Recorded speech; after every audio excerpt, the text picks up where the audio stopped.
Outsider Survivor here, just doing a talk about walking sticks. When I'm out in the woods, I like to pick up a new walking stick each time I'm out there. It's kind of a fun little pastime of mine. But I think it's a very beneficial thing to have. You can use trekking poles, and there are a lot of other options, but I happen to like the walking stick, and I'm going to show you some of the reasons why. For one, they're free. It doesn't cost anything. I bring a pocket saw with me whenever I go. This enables me to harvest one whenever I want to.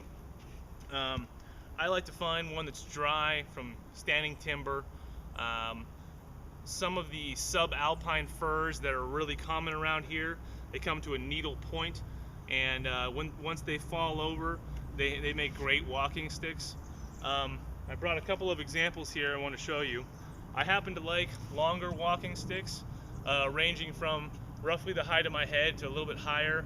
As high as my eye is a good approximation, somewhere in here. Show you another one that I just picked up as a demonstration. Roughly again, as high as my eye, but it has this branch coming off it that I left on here. Now you could cut this shorter, but just having this extension I have found to be very useful. You can jam it into the ground at night, and I have a candle lantern that I can hang from it to illuminate the campsite. You can use it as part of a shelter. You can again drive it into the ground and run a line over it to help keep your tent up on one side.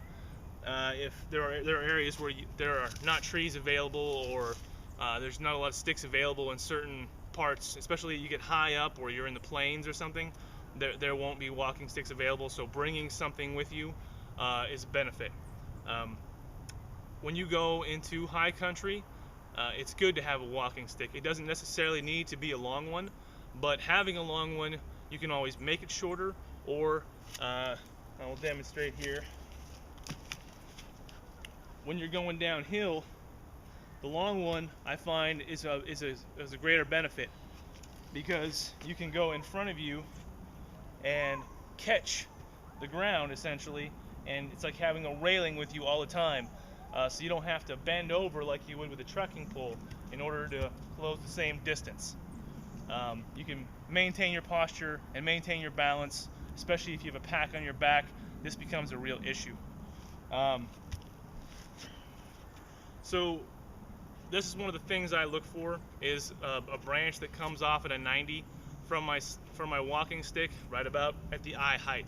I can use it for pushing branches out of the way that are in front of me on the trail.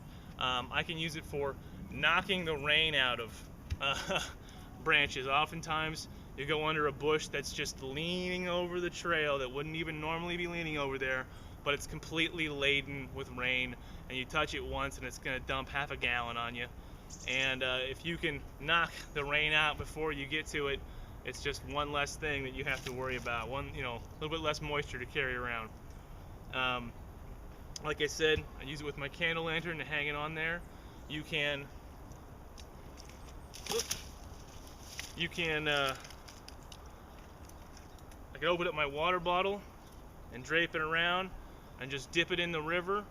I have my other water bottle has a carabiner that goes right by the mouth of it, and I can just hook onto that and dip it right into the river, pick it back up, so when I got my pack on, I don't have to bend over, I don't have to do anything. I have my walking stick to do that for me. Now when you get up into mountainous terrain and glaciers and glacier ice and stuff, the large walking stick starts to lose some of its use, and you'd be better off with an ice axe. But those are extreme environments, and through most of the woodlands and the lowlands, I like to have a walking stick. It puts a barrier between you and an animal or a predator.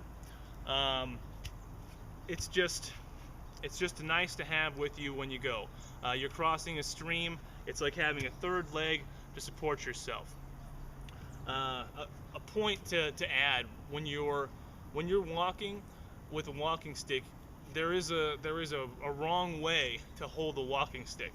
You always want the walking stick to be on the side you want to fall to. So if there is an incident and you do slip, you want to fall to the uphill side, so you are always closer to the ground.